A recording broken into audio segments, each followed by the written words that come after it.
ہر ایک اہل ایمان کے لیے ضروری تھا کہ اللہ نے قرآن پاک میں کیا کہا، لیکن افسوس ہم صحیح طریقہ سے پڑھتے ہی نہیں ہیں تو سمجھنے کی کوشش کیا کریں۔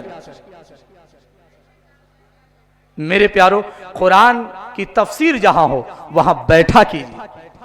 ترجمہ قرآن ہر گھر میں ہونا چاہیے۔ آسان تفسیر ہے مولانا خالد سیف اللہ رحمانی صاحب کی، توضیح القرآن ہے آسان ترجمہ قرآن مولانا تقی صاحب عثمانی کی، ترجمہ شیخ الہند ہے، تفسیر عثمانی ہے، معارف القرآن ہے اور دیگر تفاسیر ہیں۔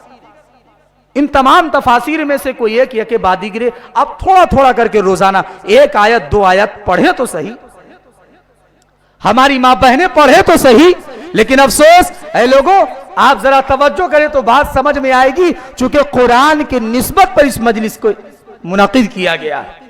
قرآن کے سمجھنے کے تعلق سے، جہاں سیکھنے کے تعلق سے ہم بہت دور ہیں، وہاں سمجھنے کے تعلق سے بھی میرے پیارو ہم کوسوں دور ہیں۔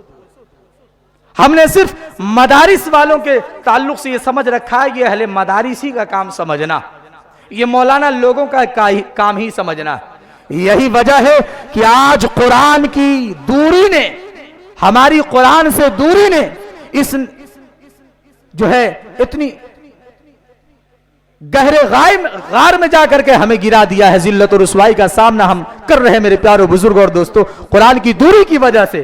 کہ افسوس آج کوئی قرآن پر اعتراض کر دیتا ہے تو ہم اس کا تشفی بخش جواب نہیں دے پاتے، جبکہ قرآن ہمیں صحیح پڑھنا ہی نہیں آتا تو سمجھنے کی ہم نے کوشش ہی نہیں کی، تو کیا کوئی اپنی اولاد کو اور اپنے لوگوں کو اور معترض لوگوں کو سمجھائے؟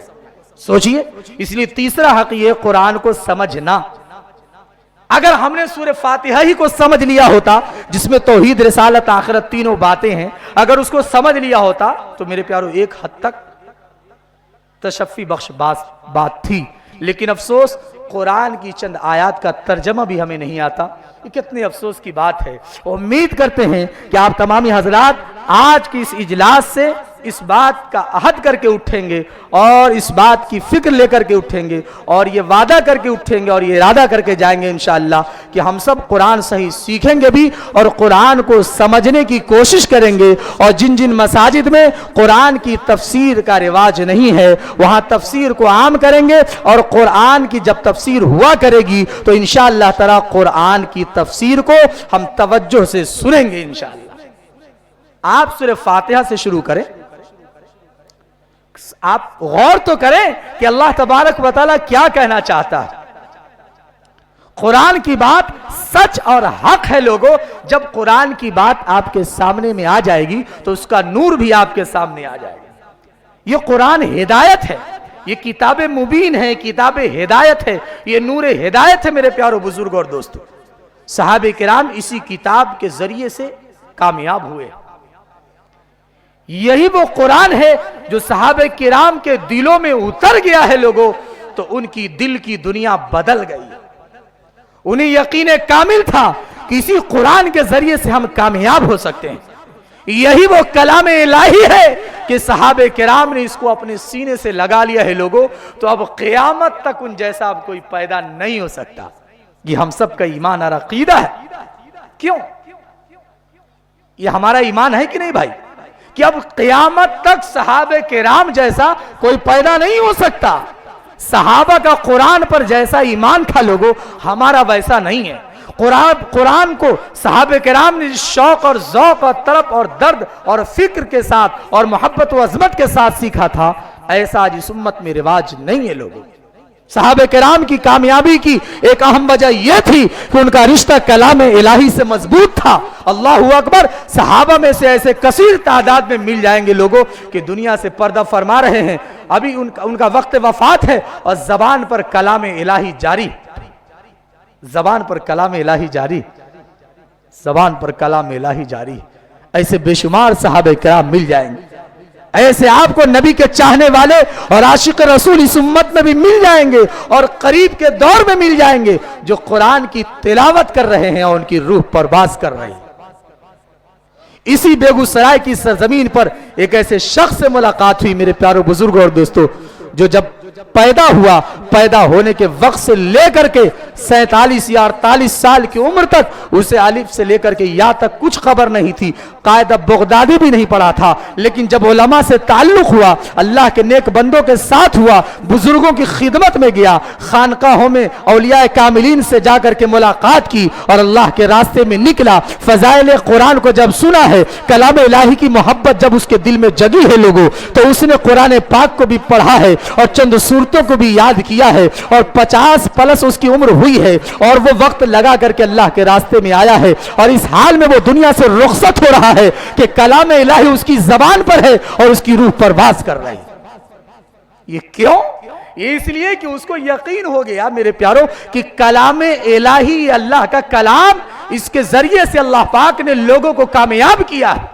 آئیے ہم بھی اپنی اس دل کی دنیا کو آباد کریں اور کلام الہی سے اپنا رشتہ مضبوط کریں۔ لوگوں، سب سے خوش قسمت وہ انسان ہے اور وہ بہترین اور کامل ترین انسان ہے جس کا رشتہ قرآن سے مضبوط ہے، اور وہ لوگ سعادت مند ہیں، اور وہ لوگ میرے پیارے بزرگ اور دوستوں قابل مبارکباد ہیں جن کے بچے حافظ قرآن ہیں، جو اپنے بچوں کو قرآن پاک کی تعلیم دیتے ہیں، جن کا رشتہ قرآن سے مضبوط ہے، جن کے بچے عالم بن رہے ہیں، حافظ بن رہے ہیں، قاری بن رہے ہیں، اور وہ لوگ بھی قابل مبارکباد ہیں جو علماء سے، حفاظ سے اور قاری قرآن سے اور عالم ذیشان سے اور حافظ قرآن سے محبت رکھنے والے ہیں۔ کیوں؟ اس لیے کہ اللہ کا قرآن وہ پڑھنے والے ہیں۔ لوگوں، جب اللہ بخشنے پر آئے گا اور رحم کرنے پر آئے گا، اور اللہ کا جب کرم عام ہوگا اور اس کی رحمت جب تام ہوگی، اور وہ جب اپنے بندوں پر اب رحمت کا دروازہ کھولے گا اور اپنے بندوں کی مغفرت کرنا شروع کرے گا، تو اس میں ایسے لوگ بھی ہوں گے لوگوں جو حافظ قرآن تو نہیں ہوں گے